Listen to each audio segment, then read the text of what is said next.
We all suffer. We're born, we age, we decay, we die. I know, not an overly uplifting place to start, but it's true.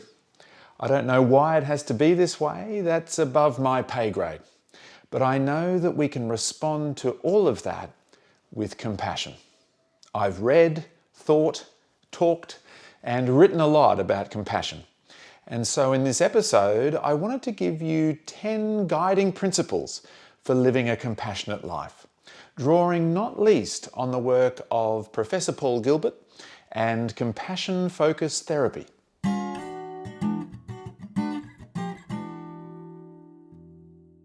Calmness and composure. When working towards cultivating compassion, I like to say, always bring it back to the body. And what I mean by this is to use body-based practices to cultivate a state of calmness and composure. In Buddhist philosophy, this relates to the practice of equanimity. For the Stoics, the goal of meditation is to attain inner peace. And it's the first step in living a compassionate life. A dear friend and colleague, Dr. Deborah Lee, says a calm mind thinks differently. And really, this is the point. If we can slow down the body and slow down the mind, if we can cultivate calmness and composure, then we can start to think differently about the challenges we face, both around us and from within. And so we shift our body to a posture that's upright but relaxed. We slow down the breathing, finding a soothing rhythm. And on each out-breath, we say to ourselves in a friendly voice, body slowing down, mind slowing down. Wisdom and understanding.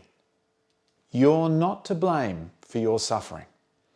I know you can sometimes feel like you are, but in fact, it's not your fault. When we draw on the wisdom of the ages, from philosophy to spirituality to the scientific study of the human brain and mind, we understand that many aspects of human suffering arise from things truly out of our control. We're born with brains that were designed for us by evolution and not by us. And we're born with genetic or inherited strengths and weaknesses, none of which we get to choose. We simply arrive with stress, anxiety, self-consciousness, shame, already built in. And then stuff just starts to happen. We're born into a family or caregiving arrangement in a certain time, place, culture, and so on. And all of this starts to shape us and who we become, and often how we suffer. Bringing wisdom and understanding to this experience helps to de-blame and de-shame others and ourselves and begins the process of helping us suffer less. Strength and courage. So, we can understand something about what it is to be human and to suffer. And while that's helpful, it doesn't necessarily take the suffering away. We still need to find a sense of strength, an internal fortitude and determination. Calmness helps with this, and wisdom does too. And sometimes it's the very obstacles we face, the challenges that beset us, that reveal the strength we already possess. The author, Isabel Allende, wrote, "We all have an unsuspected reserve of strength inside that emerges when life puts us to the test. If we can stand tall, our feet solidly on the ground, our posture stabilizing us, our shoulders back and our chin lifted, then we can begin to face adversity in a way that draws on our existing strength, further builds our strength, and what emerges from that is self-confidence and emotional courage." Motivation and commitment. Compassion is a motivation in two ways. It's a motivation to engage with suffering and a motivation to take action to alleviate and prevent suffering. And so at the heart of a compassionate life is a motivation and commitment to be in the world with purpose and intent. In a practical sense, it may mean identifying moments of the day where you set a compassionate intention. Perhaps it's just before you get out of bed, or while you brush your teeth, or just before you walk out the front door. Or perhaps you set an intention at other times across the day. And it might sound something like this. Today I will practice compassion. I will bring awareness to the suffering of others and myself, and I will try to be helpful and supportive. Awareness and sensitivity. It takes an enormous amount of wherewithal to engage with suffering. First, somehow we have to notice the suffering is there. And this requires awareness of the here and now, the present moment. What can I notice around me and the experience of others around me? What can I notice within me and my own experience? In this way, mindfulness is a pathway to compassion. Second, we bring to that moment of awareness a skillful sensitivity. For example, is this person suffering? It's an important question. And so skills of empathy, really resonating with and understanding the feelings and experiences of the other, and sympathy, opening ourselves up to being moved or touched by their suffering, are very important and well worth practicing. And sensitivity, empathy, and sympathy towards one's own feelings and experiences are super important and well worth practicing too. Tolerance and coping. Compassion is being sensitive to suffering, and that's hard and can be distressing. I'm sure you can easily think of some sort of footage on the news of people suffering from war, disease, poverty, children who are suffering in these ways. You might even feel personal distress at the footage and much prefer to look away, change channels, and try not to think too much about it. Perfectly reasonable. So living a compassionate life means developing your ability to tolerate distress, maintaining where you can your own physical and mental health and well-being, balancing your compassionate life with enjoyable happy times, involvement and contribution, exercise and physical activity, and relationship and connection. Finding healthy ways to self-soothe, relax, feel safe, comfortable and peaceful. Perhaps it's meditation, especially loving-kindness meditation.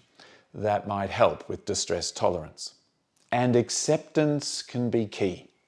Sometimes, while compassion involves a motivation to alleviate or prevent suffering, it's not always possible to do. You may not like that. You may even continue to try to achieve it. And you can also let go of the struggle. Accept this, find peace with it, and keep going. Caring and helpfulness. Professor Paul Gilbert sometimes puts compassion like this: may I be helpful rather than harmful to myself and others. In some ways, that's it. May I be helpful. Compassion comes from a fundamental care for well-being and a wish to be caring, kind, supportive, encouraging, and helpful, and a wish to alleviate and prevent suffering. Sometimes this leaves us with a question. What is it that this person I wish to help, or perhaps even myself, needs right now? What is it that would be helpful? As you can imagine, we return to calmness, wisdom, and strength, and we make a genuine, considered attempt to be helpful. And if at first we don't succeed, we try again. Giving help. Zen master Thich Nhat Hanh has said, compassion is a verb. It's not a feeling or a thought or something tokenistic. Compassion is action, doing something to help. And the first flow of compassion is giving care, support, help to others. This is often the flow people think of when they think of compassion. And it's very important. In a way, this is how our species survived over millions of years and countless threats. We looked after each other. So how might we do it? Help a friend. Let someone merge in front of you in traffic. Give to a charity. Do a day of volunteering. The list is endless. We just need to look for opportunities to give help and take those opportunities. Receiving help. People can have formidable fears about asking for help. It's scary. What if people think I'm weak and pathetic? We can feel embarrassed or ashamed and simply close off to help from others. But there's a lot of evidence now that this second flow of compassion, being open to receiving compassion from others, has a powerful positive effect on reducing our suffering, improving social connection, and improving psychological well-being. Barack Obama wrote, "Don't be afraid to ask questions. Don't be afraid to ask for help when you need it. I do that every day." Asking for help isn't a sign of weakness, it's a sign of strength. It shows you have the courage to admit when you don't know something and then allows you to learn something new. But it's scary. So start small with someone you trust, revealing just a little bit and building up from there. Receiving help can alleviate and prevent suffering.